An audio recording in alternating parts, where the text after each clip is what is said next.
无所畏惧一上线，领跑热度和收视峰值一度破2，数据样样不差，想必提前预定了爆款位置。大女主化身律政佳人，整顿恶臭公婆，收获美满爱情，这么多元素叠加在一起，妥妥的逆袭爽剧，谁能不爱看？可真看完，只有一个感受，如坐针毡，如鲠在喉，如芒刺背。翻看豆瓣的评论，英雄所见略同，就脑残好吧，乱七八糟胡乱来的样子，难看的要 S， 什么垃圾脑残圣母白莲花女主，拍得太可怕了。甚至有网友直言，什么沙雕剧情，恶臭三观。无所畏惧到底烂成什么样，能惹起众怒？话不多说，一起来看看国产剧女性决心蜕变走向人生正道的转折点，丈夫出轨。没错，烂出花的设定又出现在了无所畏惧中，但头一次看见老妈正大光明支持儿子出轨的。女主罗英子热依扎是知道丈夫刘明、曹征氏出轨闺蜜，携款跑了后，来到公婆家询问丈夫的下落，但婆婆康群志士却反问罗英子，你自己干了什么也不知道。听这话，我还以为罗英子恶人先告状，做了什么背叛刘明的事呢，结果婆婆下一段话震惊的我满地找头，总结下来就是，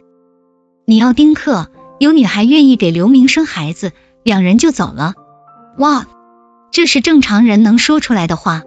自己儿子出轨，把责任推给女方，这么会甩锅不当个厨师可惜了。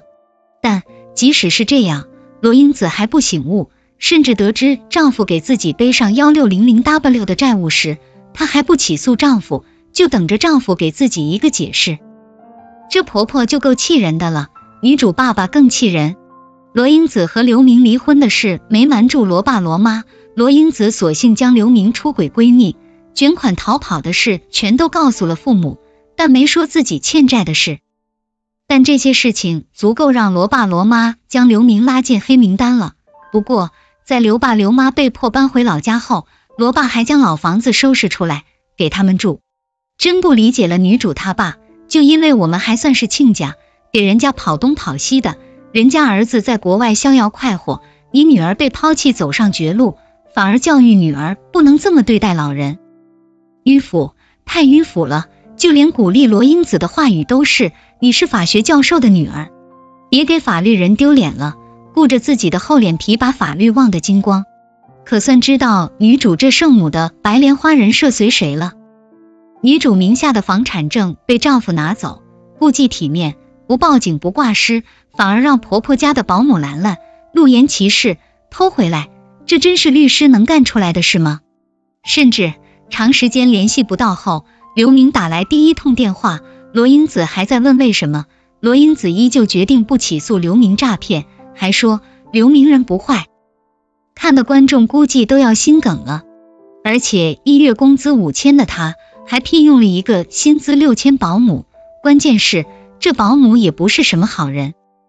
趁着女主不在家，自己打扮的花枝招展，罗英子回来看见了问一嘴，你用的是我口红啊？小保姆倒是大言不惭，说了句咱俩还分你我呀，不分的话他那1000多万的债你给还了呗。更关键的是，兰兰还企图攀高枝，不惜破坏别人家庭。当罗英子问他是不是和周老板有来往时，他直说我俩好了，我打算给他生孩子。罗英子提醒兰兰周老板有家室，兰兰一脸从容说我知道，所以呢，我不得一步步来吗？我先给他生孩子，到时候我再让他离婚。小丫头倒是挺有计谋，罗英子直接戳破她是在破坏别人家庭，兰兰又搬出一套经典理论，我们是真爱。好家伙，罗英子刚被出轨小三伤害完，转头自己又培养出来一个小三。这剧中的主人公们全都没有正常三观，这么歹毒的剧还是第一次看，难怪被网友要求下架呢。热依扎，王阳演技拉胯，槽点太多。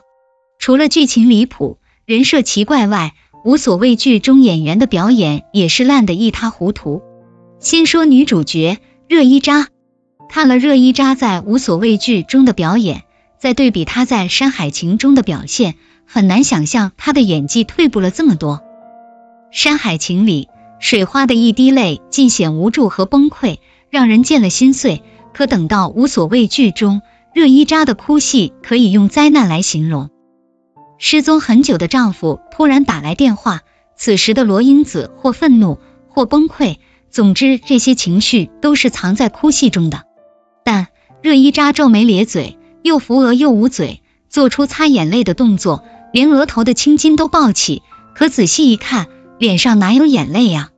动作表情都到位了，甚至说话都带着哭腔，就是哭不出来，观众的脚趾都能扣出来魔仙堡了。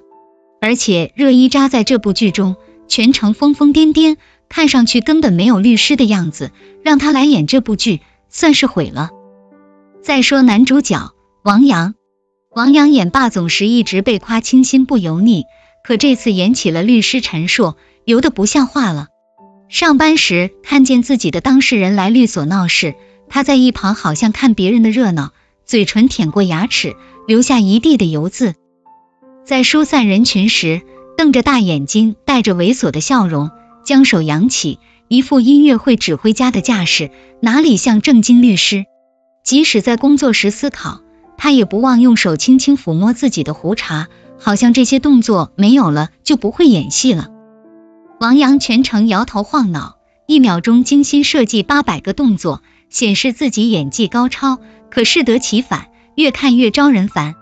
剧情、人设、演技无所畏惧，没有一点是能让观众夸出来的。